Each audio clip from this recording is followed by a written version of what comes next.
Magandang araw sa lahat. The YouTube channel of the Fraternal Order of Eagles, Limbas Law Corner is back to once again render public service in the field of law or itong aming pagbabahagi ng kaunting kaalaman sa larangan ng batas para sa sambayan ng Pilipino, brought to you by the Limbas Marangal Eagles Club of the Eastern Rizal Region 2 sa pamamagitan ng inyong lingkod na isa na bang abogado at isang propesor sa maraming law school sa ating bansa.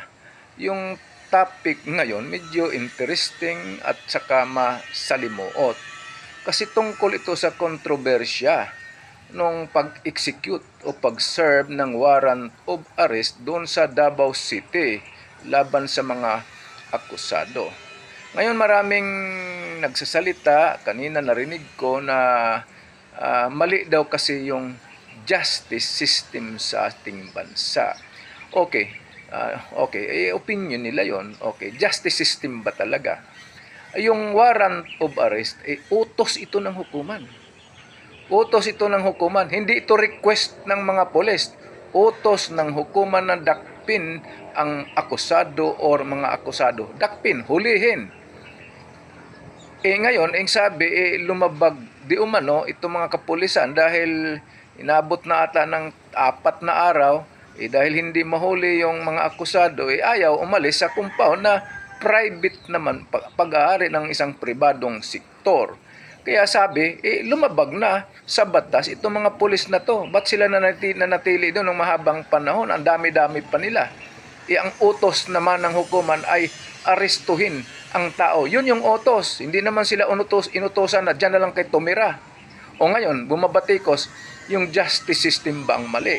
Ngayon, kung lumabag yung mga pulis sa batas at sa utos ng hukuman, hindi sistema yung mali. Sino? Yung tao. Ba't kayo lumabag sa batas at ba't kayo hindi sumunod sa utos ng hukuman? Ang utos sa inyo ng hukuman sa warrant of arrest ay arestuhin. Hindi naman kayo inutosan na diyan kayo manatili, diyan kayo manirahan. At tandaan natin mga kasambayan ng Pilipino, yung warrant of arrest, hindi yan request ng pulis.